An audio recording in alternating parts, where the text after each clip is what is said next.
Noong 1982 sa isang lungsod sa labas ng Rio de Janeiro, nawala kay Lenita Almeida ang kanyang minamahal na alaga, isang pagong na pula ang mga paa na pinangalan ng Manuela. Ang pagkawala nito mula sa kanilang bahay ay totoong misteryoso. Natuklasan ng misteryo ilang dekada ang lumipas nang linisin ng kanyang kapatid na si Leandro ang kanilang bodega.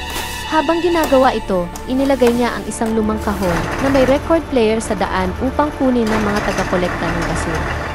Nang dumaan ang isang kapitbahay, ay nagtanong siya, "Hindi mo naman siguro kasamang itatapon ang pagong, di ba?" Hindi makapaniwala si Leandro sa kanyang nakita.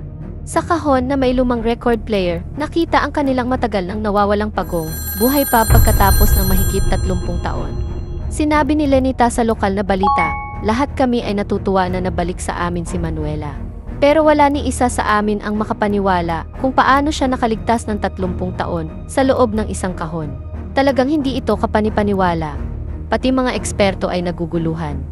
Ayon sa veterinaryo na si Jefferson Perez, kilala ang mga pagong na pula ang paa na kayang hindi kumain sa loob ng 2 taon sa kagubatan, ngunit ang 30 taon ay talagang kakaiba.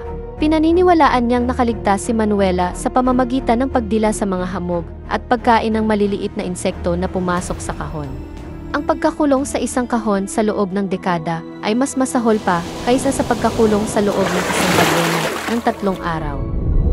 Tulad ni Manuela, na halos 30 taon na nakulong sa isang kahon, si Joe naman ay naranasan ang matinding pagkakakulong sa loob ng tiyan ng malaking isda.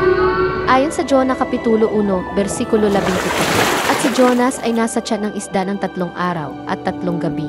Minsan, pinahihintulutan ng Diyos na mapunta tayo sa mga sitwasyong tila walang pag-asa.